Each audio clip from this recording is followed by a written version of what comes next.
ఇస్తున్నాను. పల్నాడు అనగానే ఒక పౌరుషాల గడ్డ. అంతేకాకుండా మొన్నే కోటప్ప కొండ తిరునాళ్ళైనా కూడా బ్రహ్మాండంగా చేశారు. పల్నాడులో అడుగు పెడితే వైబ్రేషన్లే డిఫరెంట్ గా ఉంటాయి. శివరాత్రి ప్రభల కంటే కోటప్ప కొండ ప్రభలే ముందు గుర్తొస్తాయి.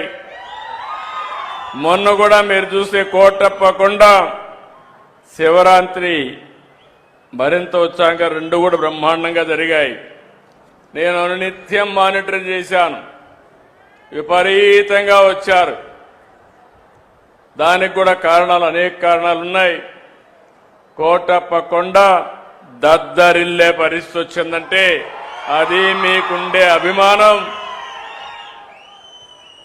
అలాంటి వారందరినీ మీ భక్తిని కూడా మీరు చాటే పరిస్థితికి వచ్చారు. అలాంటి మిమ్మల్ని మరొక్కసారి అభినందిస్తున్నాను.